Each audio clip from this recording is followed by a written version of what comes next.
आज ऐसे दौर में आपके सामने मैं प्रस्तुत कर रहा हूँ जब विश्व वैश्विक महामारी के दौर से गुजर रहा है और ये एक बेहतर साधन है कि मैं अपने प्रिय छात्रों से जुड़ सकूं। आज का यह टॉपिक पंडित दीनदयाल उपाध्याय सेमेस्टर 2 के छात्रों के लिए है और ये 8वां पेपर है, 8th पेपर है। इसमें दीनदयाल उपाध्याय यूँ तो एमए सेमेस्टर 2 के छात्रों के लिए ही पढ़ने के लिए है, मगर यह सब के लिए पढ़ने योग्य है। भारतीय राजनीति में पंडित दीनदयाल उपाध्याय की देन एक अभूतपूर्व देन माना जाएगा। एकात्मक मानववाद पंडित दीनदयाल उपाध्याय के राजनीतिक आदर्श एवं उनके चिंतन का केंद्र बिंदु रहा है। आज के परिप्रेक्ष्य में उनके विचार भारतीय राष्ट्रीय जीवन के मुख्य तत्व हैं। राजनीतिक व्यक्ति होने से ज्यादा वो एक मौलिक विचारक थे, राजनीतिक विचारक थे, मौलिक राजनीतिक विचारक थे। 1947 की आज़ादी राजनीतिक आज़ादी थी, लेकिन स्वराज के विचारों को लोगों को अपनाने के लिए प्रेरित करने वालों में से वो भी एक थे। उपनिवेशवाद का विचार लोगों के मस्तिष्क से नहीं निकला। कारण यह था कि लोगों पर पश्चिमी सभ्यता का प्रभाव बना हुआ था और दीनदयाल उपाध्याय जी जानते थे कि इस प्रभाव से लोगों को मुक्त होना होगा। उनका मत था कि राजनीतिक, सामाजिक और सांस्कृतिक डिस्कोर्स ही भारतीय दर्शन के मूल विचारों को आगे बढ़ाएगा। 1950 में उन्होंने कहा था कि दक्षिणपंथी और वामपंथी, राइट विंग और लेफ्ट विंग के मध्य बनावटी भेद नहीं रहेगा। यही भारत के लिए उपयोगी है। दीनदयाल अपने संगठनात्मक क्षमता के लिए जाने जाते थे। श्यामा प्रसाद मुखर्जी के निधन के बाद लगभग 15 वर्षों तक वो जनसंघ की बागडोर उन्होंने संभाला। दीनदयाल जी का मूल राजनीतिक सिद्धांत एकात्म मानववाद का सिद्धांत है। एकात्म मानववाद पश्चिमी विचारों से भिन्न है, जबकि पश्चिमी विचारों में भौतिकवादी विचारों का प्रभाव दिखाई देता है। उनके अनुसार आर्थिक विचारधारा में अंततोगत्वा हर एक व्यक्ति आर्थिक व्यक्ति हो जाता है। उसका स्वाभाविक संपर्क सांस्कृतिक धरोहर और उसकी मानसिकता इस विचार में छूट जाते हैं। इसका अर्थ यह है कि अर्थ बिना नीति के और राजनीति बिना मूल्यों के होने के कारण ही समाज में आज संकट उत्पन्न हो रहा है। कोई भी आर्थिक सिद्धांत स्थानीय परंपरा, प्रकृति और मानवीय भावनाओं को ध्यान में रखकर बनता है। भारतीय विचारों में धर्म, काम, अर्थ और मोक्ष काफी महत्वपूर्ण है। यदि इसके बीच सामंजस्य रहता है तभी सौहार्द बना रहेगा। धर्म और रिलीजियन भारतीय परिप्रेक्ष्य में भिन्न है। धर्म का नैतिकता से संबंध है जो व्यक्ति के सामूहिक जीवन के विचारों से भी संबंधित है। पश्चिमी देशों में रिलीजियन ज्यादा चर्चित है, जबकि व्यक्ति धर्म के बिना नहीं रह सकता है, सत्य यही है। लेकिन राजनीति के बिना व्यक्ति रह सकता है। धर्म रिलीजियन से ऊपर है। इसका अर्थ यह भी है कि मानवीय विकास धर्म, काम, अर्थ और मोक्ष पर ही टिका हुआ है। दूसरी बात, दीनदयाल जी ने कहा कि कांग्रेस का विकल्प होना चाहिए। 1960 में पंडित दीनदयाल उपाध्याय जी ने कांग्रेस के खिलाफ लोगों को एकजुट किया। 1965 से 67 के बीच कांग्रेस विरोधियों का काल रहा। वे कांग्रेस के विरुद्ध आंदोलन के जनक माने जाने लगे। लोहिया जी की भांति 1967 में पहली बार हिंदी भाषी क्षेत्रों में गैर कांग्रेसीय सरकारें बनी, जिसमें उनका भी महत्वपूर्ण योगदान था। दीनदयाल उपाध्याय जी का मुख्य उद्देश्य यह था कि कांग्रेस के विरोधियों को एकजुट किया जाए और कांग्रेस का एक मजबूत विकल्प तैयार किया जाए। यह कोई अवसरवादिता की राजनीति नहीं थी। उनका विचार था कि प्रजातंत्र में विविधता होनी चाहिए। देश में एक नेता, एक दल और एक नीति हो, इसके वो पक्षधर नहीं थे। प्रजातंत्र की प्रतिबद्धता है कि वो अपने भारतीय परंपरा और संस्कृति के पक्षधर लोगों के विचारों के साथ साथ आधुनिकता की नीति के भी विरोधी थे। वो ऐसा नहीं था, वो आधुनिकता के विरोधी नहीं थे, मगर भारतीय संस्कृति और परंपरा के पक्षधर थे। उनकी भावना यह थी कि नीतियां ऐसी बने जो भारतीय जरूरतों और परंपराओं पर आधारित हो। आज क्या समस्या है कि अगर आज के माहौल के आधार पर नहीं बनेगी तो आज लोग लाभान्वित नहीं हो सकेंगे। उनका यही मत था कि नीतियां ऐसी बने जो आज के जरूरतों को पूरा कर सके और परंपराओं पर भी ध्यान दिया जाए। उनका विचार सकारात्मक था। कभी कभी वह सख्त भी दिखाई देते थे, किसी मामले में काफी सख्त हो जाते थे, खासकर जब नीतियों से संबंधित बात हो तो वो काफ़ी सख्त होते थे। उदाहरण स्वरूप राजस्थान में जनसंघ के 8 विधायक थे, जिसमें से 6 विधायकों को उनको निलंबित करना पड़ा पार्टी से। वजह यह थी कि उन विधायकों ने सरकार द्वारा जमींदारी उन्मूलन प्रथा का जो बिल आया था उसका इन लोगों ने विरोध किया। तो आप सोच लिया जाए कि उनका रुख इतना सख्त हुआ कि 8 में से 6 विधायक उस समय निलंबित किए गए।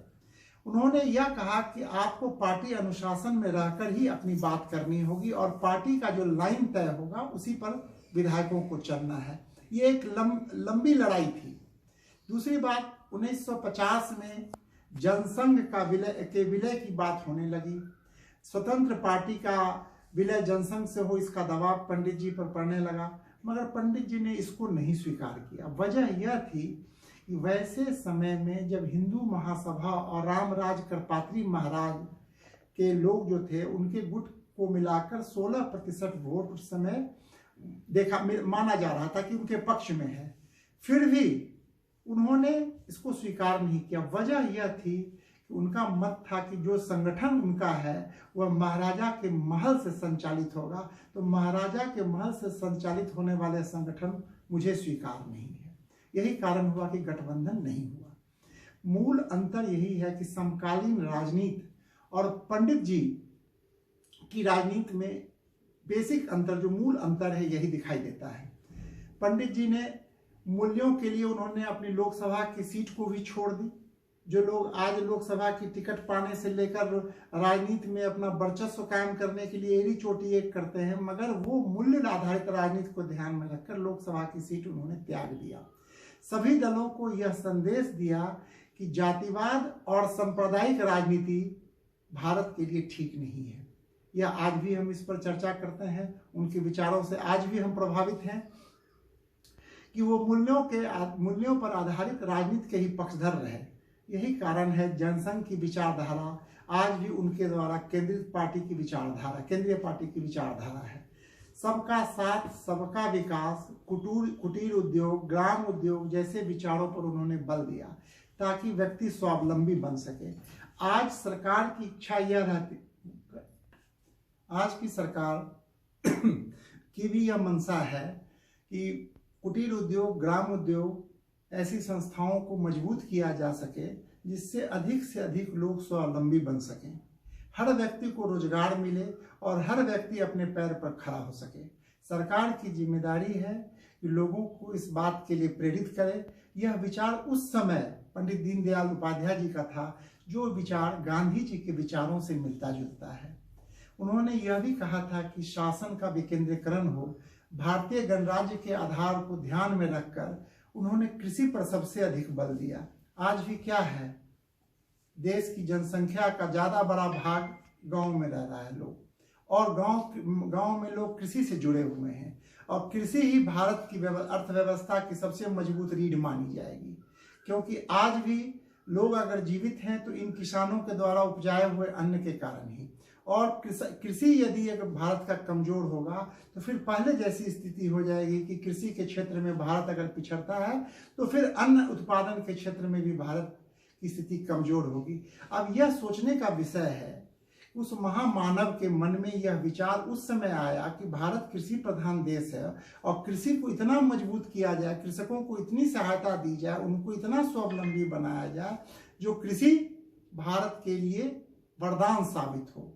और इसका नतीजा है कि आज भारतवर्ष अन्न के मामले में दूसरे किसी भी देश पर निर्भर नहीं है। दूसरी बात पंडित दीनदयाल उपाध्याय जी का यह था कि सामाजिक विविधता और सांस्कृतिक विचारों का वातावरण दिखावटी आधार पर न हो। विविधता है मगर हम लोग दिखावा न करें।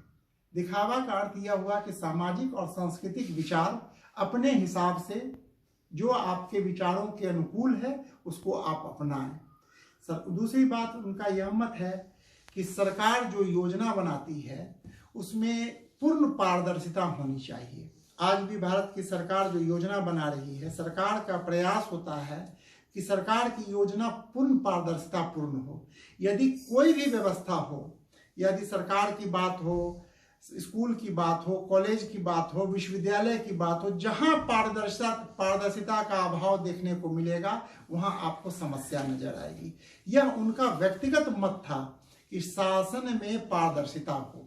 यह विचार आज के परिप्रेक्ष्य में भी उतना ही प्रासंगिक है। जहां संस्कृति और समाज एवं कम्युनिटी पर संकट का दौर चल रहा है, वैसी स्थिति में आज हम लोगों के लिए आवश्यक है कि हम हर काम पारदर्शिता पूर्वक करें और सौहार्द अधिक से अधिक बनाएं। आज के परिवेश में यह विचार समकालीन राजनीति के लिए भी एक अनुकरणीय है। पंडित दीनदयाल उपाध्याय जी के संबंध में यह कहना होगा कि वो नख से सिख तक भारतीय संस्कृति के प्रतीक थे।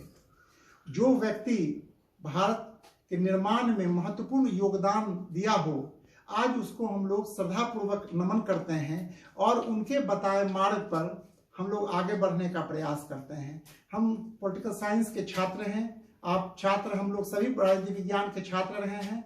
हम लोग का सौभाग्य है कि हम लोग के कोर्स में पंडित दीनदयाल उपाध्याय जी के विषय में शिक्षा दी जा रही है, जो इनके तप और इनके योगदान से हम लोगों को अवगत कराएगा। भारतीय राजनीति में बहुत से लोग आए गए, मगर स्वच्छता की राजनीति, पारदर्शिता की राजनीति, मूल्यों की राजनीति, सिद्धांतों की राजनीति करने वाले लोगों का घोर अभाव रहा। उन लोगों में एक श्री दीनदयाल उपाध्याय जी थे।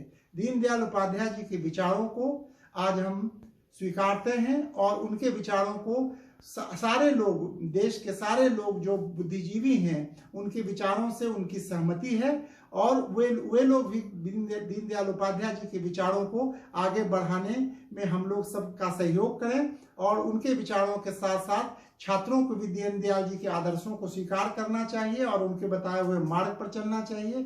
यह वीडियो मैं अब यहीं समाप्त कर रहा हूं। आप लोग मन से पढ़ें, आप लोगों का कल्याण हो, इस महामारी में आप लोगों का भला हो, ईश्वर आप लोगों की रक्षा करें, अपनी रक्षा करें, परिवार की रक्षा करें। यही मेरा संदेश है। धन्यवाद।